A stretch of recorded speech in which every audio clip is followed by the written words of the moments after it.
Welcome to Speaking to Influence podcast. I'm Dr. Laura Sokola, your host, author of Speaking to Influence, Mastering Your Leadership Voice, and founder of Vocal Impact Productions. My guest today is none other than Michael Houlihan, founder of Barefoot Wines, America's #1 wine brand, and the co-author of the New York Times bestseller, The Barefoot Spirit. He's a consultant, a workshop leader, a speaker, and co-author of weekly blogs at thebarefootspirit.com and www.consumerbrandbuilders.com as well. Michael, thank you so much for joining me today. Great to be here, Laura. Thank you. Before we get into the official interview style questions, when we were talking the other day, you've done so many things, many of which were, for anybody out there who reads the Barefoot Spirit, you'll learn how so much of this success was completely unexpected, in that you never expected to go into the wine business in the first place. So I wanted to ask you if you could go back and do it all over again. If you could do anything, be anything, regardless of talent, regardless of skills, what would it be? Oh boy, that's a really good question, Laura. I got so confused trying to make a living that I never really thought about that. But, in hindsight, I have to say that the most rewarding thing that I have ever done is what I'm doing now. And I could sit here and say, oh, I would really like to go back and be a mentor and a teacher and an advisor to folks. But, I wouldn't have had that experience. So, you got to leave a little blood on the mat before they can believe you that you know how to box. Sure. So, I think that's great.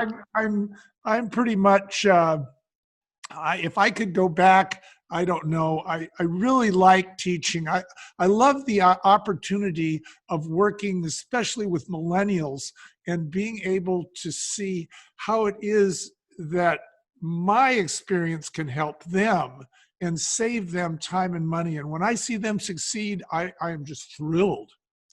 I always said, why bother making the same mistake twice when there's so many new ones to try? Yeah, that's it. So why don't you give people a quick understanding, aside from building America's #1 wine brand, what is it that you are doing? You said, if I couldn't do what I'm doing now, can you give us a general sense of what that is? Okay, so now what we're doing is very interesting. We are basically saving the legacy of founders, and we're doing it in a theatrical format on MP3, which is also known as an audiobook. So what we're doing is we're taking the founders' stories, their seminal moments, those scenes with actors and actresses and actions and outcomes that demonstrate a certain business principle. So it's kind of entertaining, so the person comes to work, it's their first day, and here's something for your earbuds, download this. So they do, and now they're listening to their founder. He's in the garage. The cops are knocking on the door. The banker's at the other door. The phone's ringing off the hook. His wife is yelling at him. He's run up all his credit cards. He has to make a sale the next day or he's out of business. And he doesn't really know what he's doing. He's fumbling and stumbling and floundering.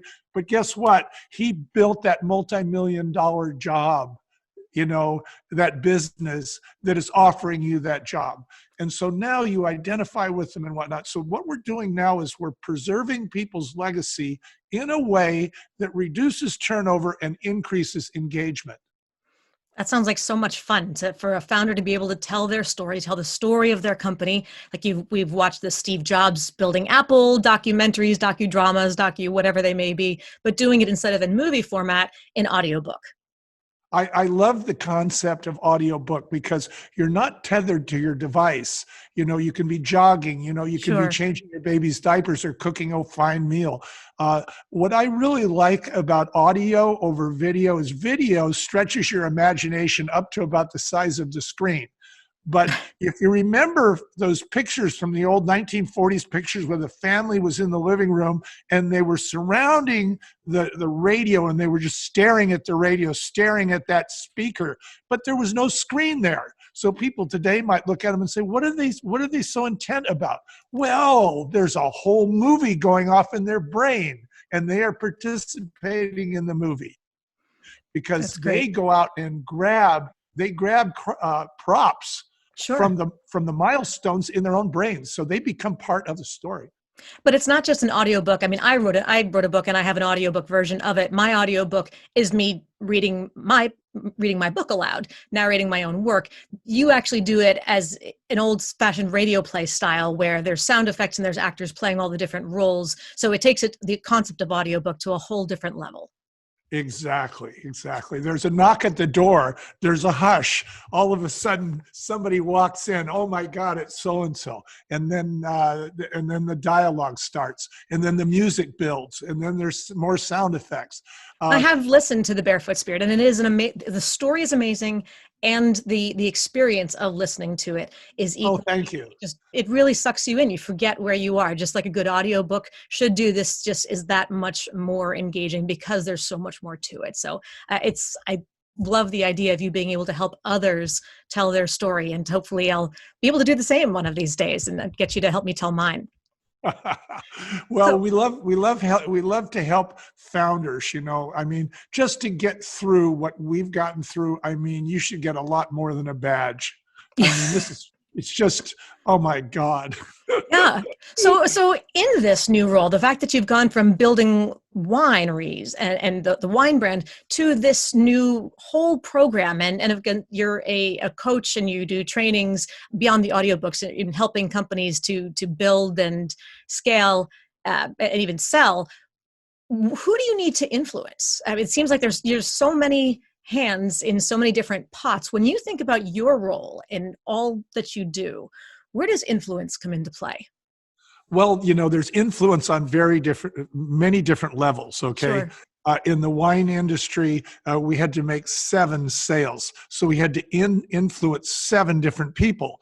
We had to influence our own employees with leadership and direction. They had to believe that we had their best interests at heart. Then we had to influence our distributor ownership, and they were interested in the strategic value that we could give their company because we offered one supermarket that carried our product in their territory that they didn't have, and it made them more powerful as a distributor just to get our product. And then we had to influence their sales director, and all he cared about was making the numbers. So we had to show him that we had a representative on our payroll that would make sales, so he would make his numbers and look good even if his own people failed him. And then we had to sell his salespeople, and they were coin operated. They wanted to know what was in it for them, the spiff, the commission. And then we had to sell the retail buyers, and they wanted to know, was it a fast mover? And then we had to sell the clerk, and he wanted to know why he was important. And then we got to sell Mrs. McGillicuddy, who was buying the wine. But Is that all? that's 7 people right there. Yeah. And in order to influence them, you have to really put yourself in their shoes and have some empathy for their position. And how is it that what you're trying to do fits into their scheme?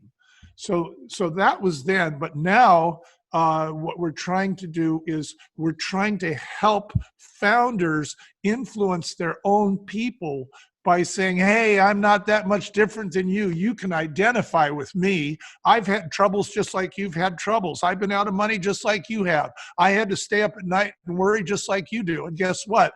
I built this company. See, and you're working here, and I need your help, and here's what you can do for me. And so that whole idea is conveyed in story form.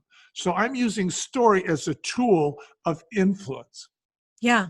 Yeah. And the ability, I think you hit on something really critical, which pretty much answers the next question I was going to ask, as far as what kind of skills you would need to develop in order to have that influence. And the concept of empathy, being able to think a step or two ahead and figure out what is that person, what's their priority, what's their need, because that's the question that they want to have answered. Is my understanding you correctly? Absolutely. If you can't put yourself in the other guy's shoes, actually, we give a course, and it's called How Soft Skills Earn Hard Cash. Yeah. But you can boil the whole thing down to, what does the other guy really want? Not what do you think he wants, not even what he says he wants. not what the industry says he wants, not what the general public has an opinion about what he wants. Because the biggest mistakes we made in our business was we followed popularly held misconceptions about the marketplace.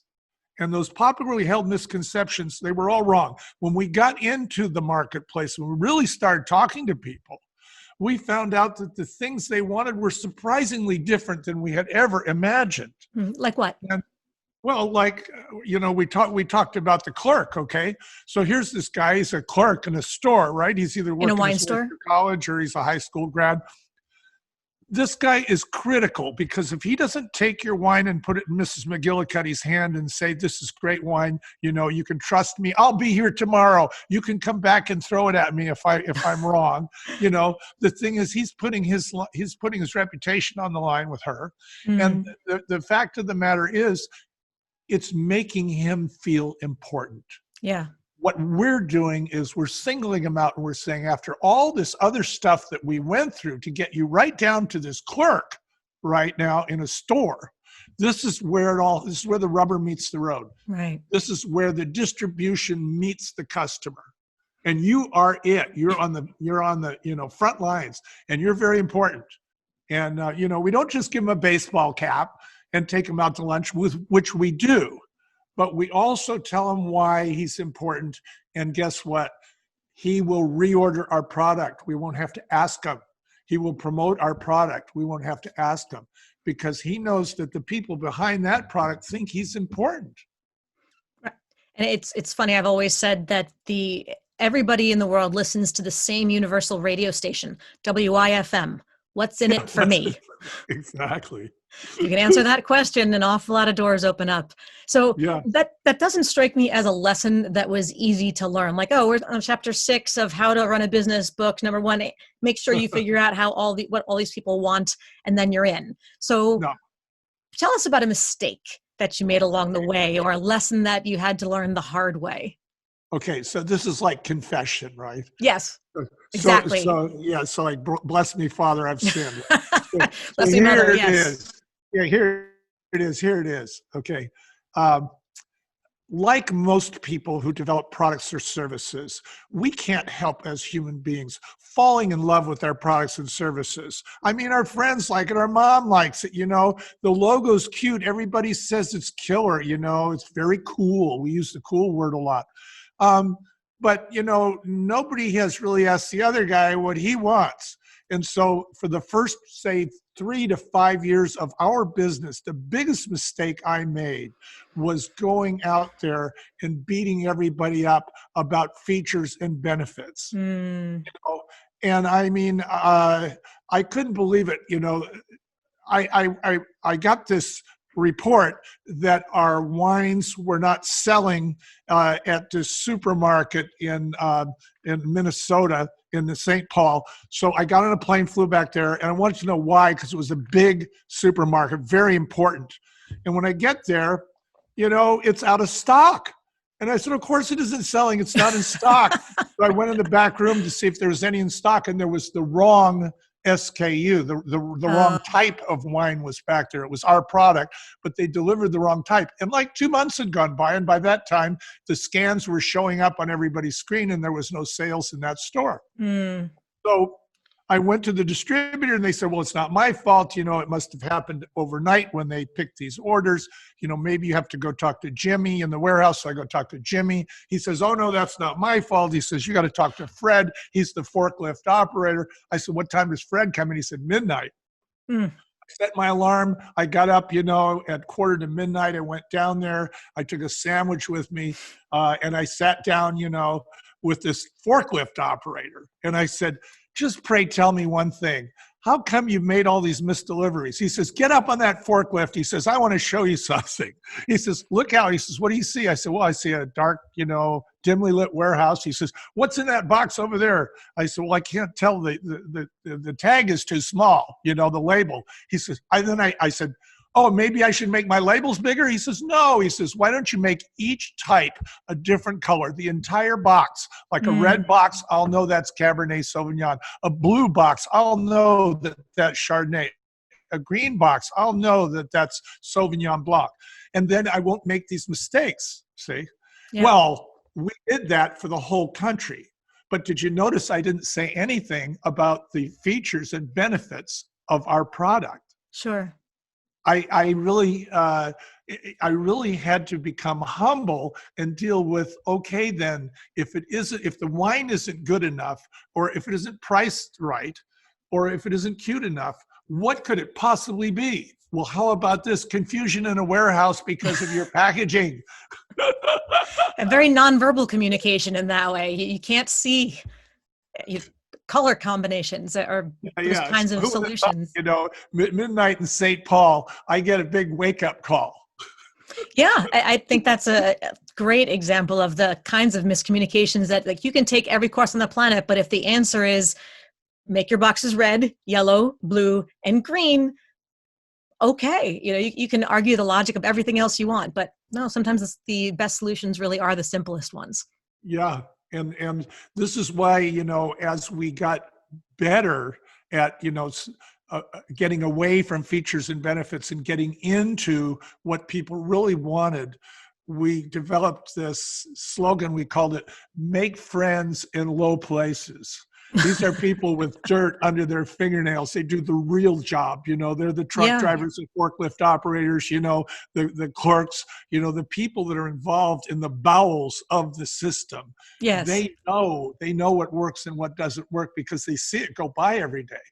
Yep. The white collar people, they're liable to tell you something that sounds good or is popular, but not necessarily practical. Yes. Yes. I remember interviewing for a faculty position at a university, years ago when that was my intended trajectory. And as part of the interview we were going through, they introduced me to the pool where all the cubicles were and all the administrative staff was. They introduced me, everybody was very nice. And I said, so let me get this straight. When I need something done, this is where I have to come, right? Because these are the people who understand how everything works. And they all went, we like her. Yes, she's the one. Bring her on. Like, didn't matter what the faculty wanted. They said, we want her. Bring her on in here. So yeah, just understanding the value that people bring. It's really critical. You can't just look at things from the top down. No. It's a lot of fun. So Yeah. tell us then, what's a challenge that we can learn from you? What's something that you would like to give our listeners to do in the course of the next 24 hours to help them have greater influence? One step. What's your influence challenge of the day? I would make it to go out and really talk to your potential customer and just have a chat and talk to him about his cat, talk to him about where he likes to go hiking, talk about whatever, his car, and in the process, try to find out what's really important to the person. When people have an opportunity to have an open ear, they tend to spill. So the challenge is get them to spill and take notes. And then tomorrow, read those notes. I think you'll be surprised by what you find out. And I think it will change your approach to that person.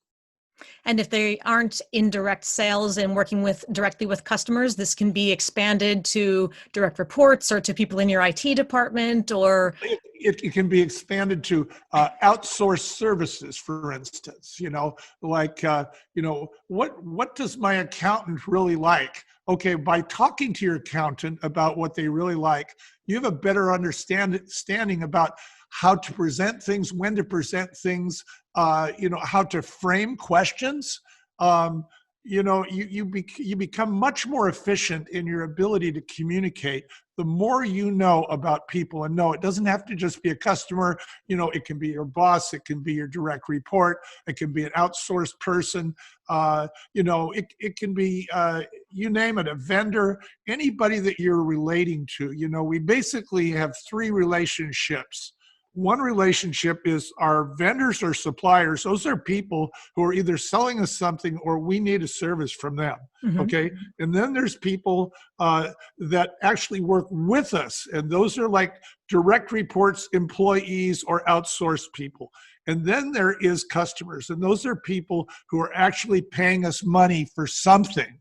Sure. For some reason, we are transacting with those people. And those are the three relationships that we need to try this exercise on. All right, everybody's got their marching orders. You need to go and learn who the people are behind the voices, behind the emails, behind the whatever. Before you worry about their job, who are they and what's in it for them? So we've been talking about your journey and your building your brand, your companies, and your new ventures with the audiobooks. But let's talk about guiding others along their journey as well within your company. So whether it's with regard to succession planning or career advancement, et cetera, a common buzzword that we often hear is executive presence. How would you define it, and how would you evaluate it in others? Well, I think that this is really another word for leadership, but what it really means is that the people that work for you know a few things about you. One of the things that they know is, and this is probably the most important thing, and that is that you have their best interests at heart, okay? And so what are those best interests? And we can talk about that for a half an hour. But so many employers tend to think that, well, you're getting paid a good salary, you know, what more do you want? You know, you're getting benefits, right. What more do you want? Well, maybe they want acknowledgement. Maybe they want peer acknowledgement. Maybe they want to be asked how to solve a problem. Maybe they want to be included in a problem. So that's an example. Another thing about executive presence is clear communication about the target, the goal. Where are we going, right? Hand on the tiller, steady, through the storm, through the wind, through the noise. Just keep going, right? And that's what they expect in an executive. They want a consistent message, and they want it to be a reliable message. The other thing that they want from the leader is they want to know that they have achieved milestones, that they are making progress, because that's part of the reason why they throw in with the leader. It's because the leader is able to demonstrate that his leadership or her leadership has definitely taken the ship in the right direction toward the port. So it is that constant feedback and status reporting back to the folks that are relying on the leader.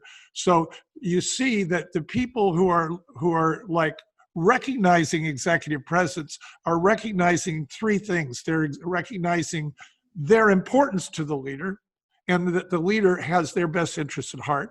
The fact that the leader has a goal and they're part of that goal and they understand how they fit into that goal, and that the leader is constantly reminding them of whatever progresses have been made.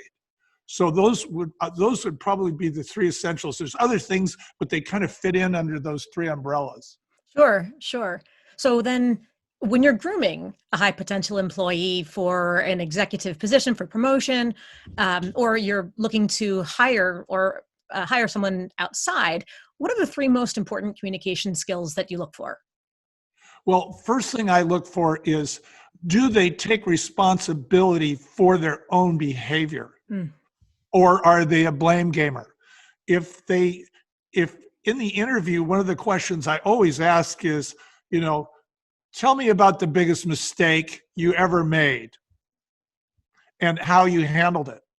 And if they say, oh, well, the biggest mistake I made was I thought this about that, but, there was really confusion about the way it was written. And, basically anybody could have made this mistake. And, yeah.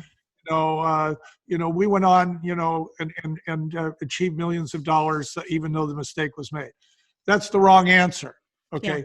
The right answer is, I took complete responsibility for the mistake. And then I realized that several documents had to be changed in the future so that this wouldn't happen to somebody else.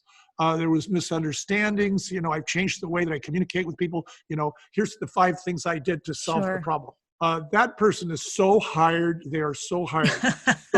So I'm looking. So that's really a leadership tell right there, is taking responsibility. Sure. The other thing too that I look for in terms of leadership is people's ability to communicate with all kinds of people, because when you're a leader, you can't just have one style. I know there's this whole thing out there about what style of communicator are you? You know, are you aggressive? Are you this? The heck with that noise. You have to communicate with everybody. See, so it really boils down to what we were talking about earlier. Can you as a leader find out what it is that you have to do, how it is that you have to frame your premises and your words with each individual that you're confronted with, that you have to work on. Sure.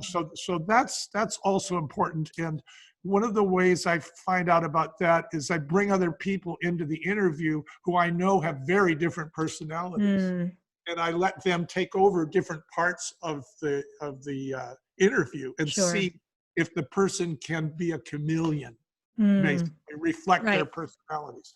And then the third thing that I look for is discipline. It's one thing to say, oh yes, I'll finish this job on time, but will you finish the job on time if you have to work until midnight? Will you meet the deliverables no matter what?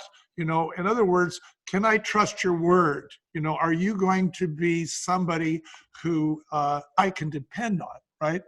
And of course, what happens at least happened with me, is I would bite off more than I could chew. I would say I could do things that I couldn't do, and then I would be up till midnight, and sweating bullets right down to the deadline. And so I learned how to down brag myself, as they say, under promise and over deliver. Right. But I mean, those are all leadership skills that I look for, or what you call executive presence. Yes. Sure.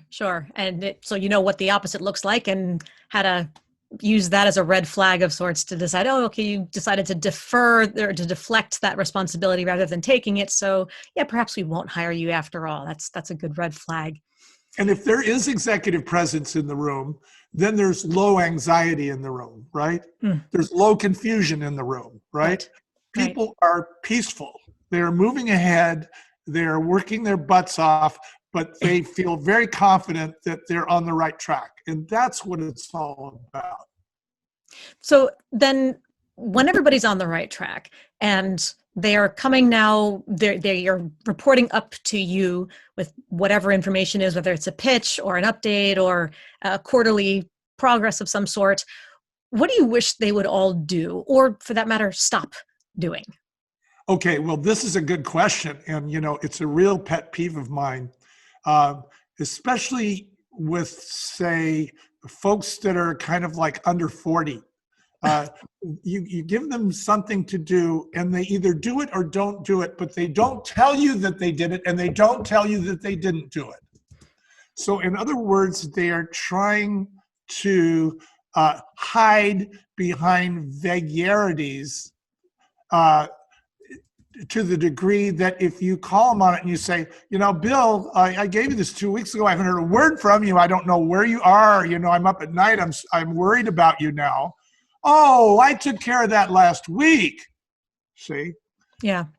That's not a cool form of communication. And I wish they would stop it. So just to be proactive in giving updates and not just assume that you figure out that something got done.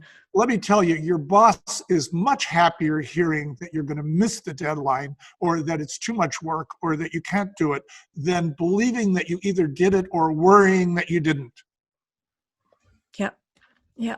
All right, everybody. So be proactive and let people know where things stand. For better or for worse, let me know. Don't make me guess. Don't make me follow up with you to figure it out. Exactly. And with that brings us to our speed round. So in the speed round, these are some issues that are common themes, common challenges that arise in my coaching and in my training with people that I talk to all over the place. And one of the most common frustrations and fears that people express is that it's only them, that they're the only ones who struggle with these things, that everybody else has it so easy. And we want people to know, much like you described with the audiobook, that they're not alone. So from there, in a very short either phrase or even single word. Let's see where you stand on some of these things, and then we'll ask you for a brief piece of insight as a result. So first of all, public speaking, love it or hate it. Where do you stand? I love it.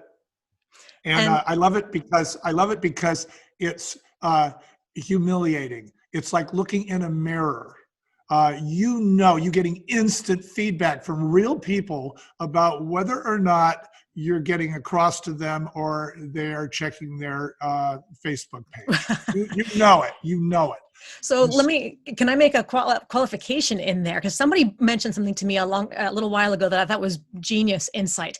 Would it be possible, would it be accurate to say perhaps that it is humbling, but not necessarily humiliating to me? And if I'm misinterpreting what you're saying, please correct me. But the distinction that was made was that what's humiliating strips away dignity, but that what's humbling restores it.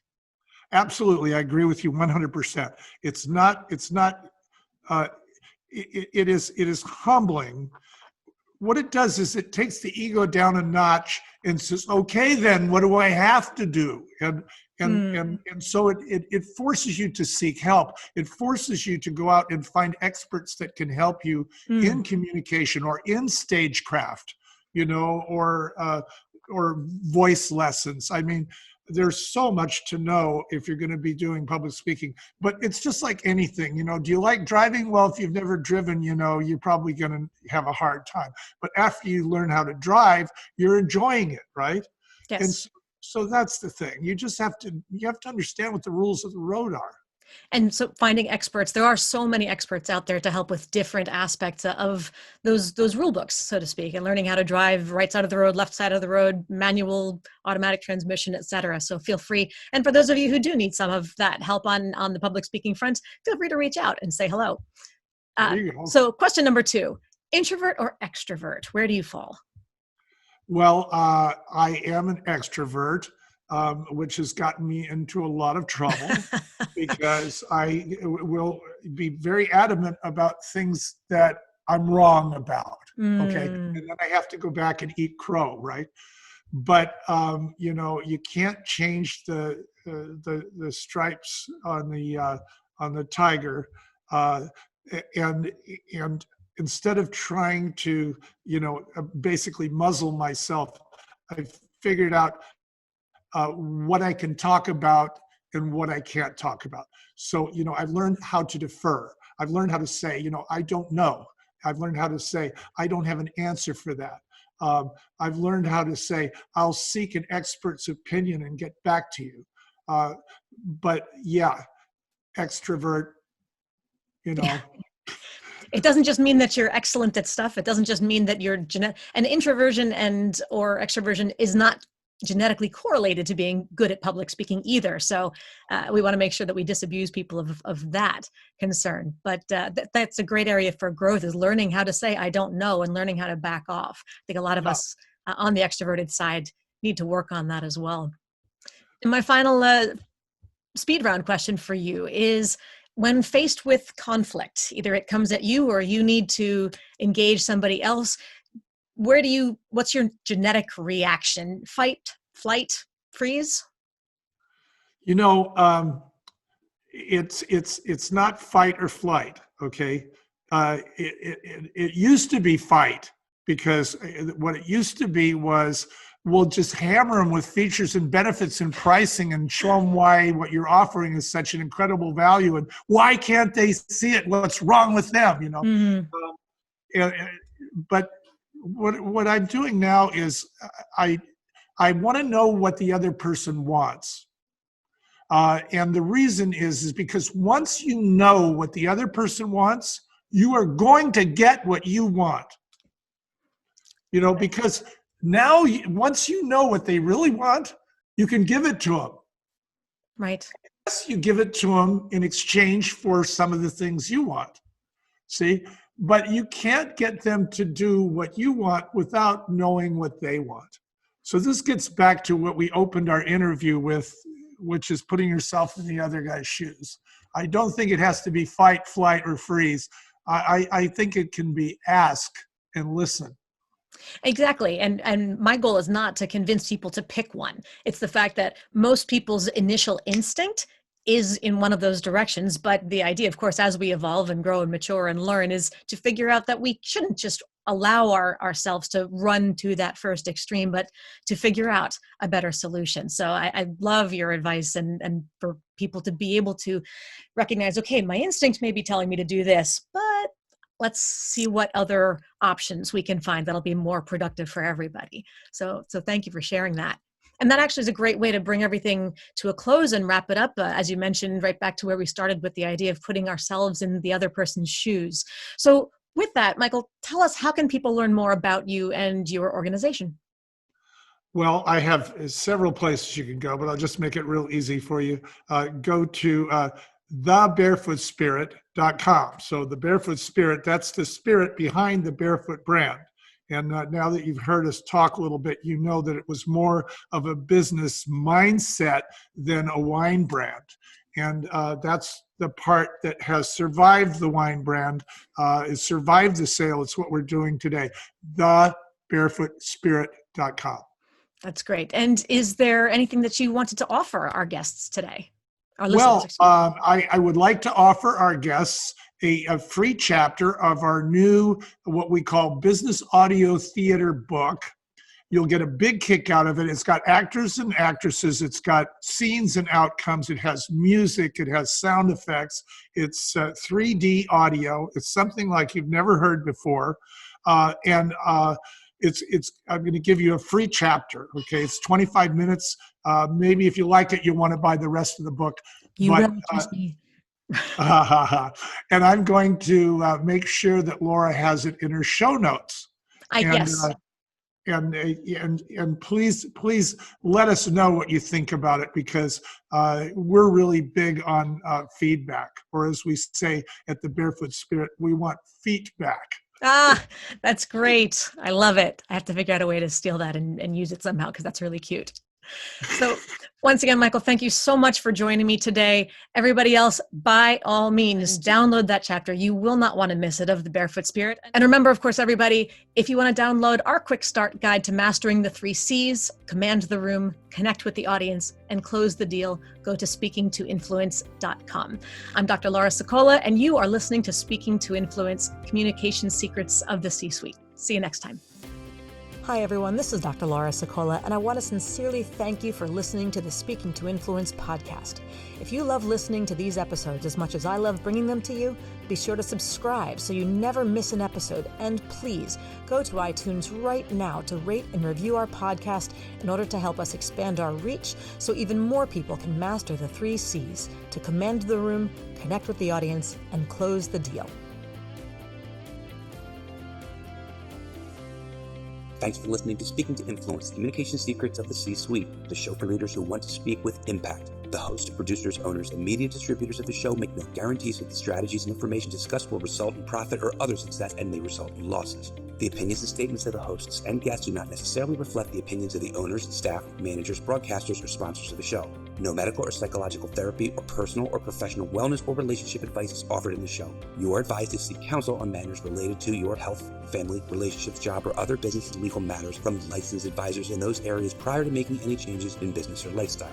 No information provided may be suitable in your situation. As always, take responsibility for the decisions and actions you take, including the reactions they may make in your work, family, health, and life.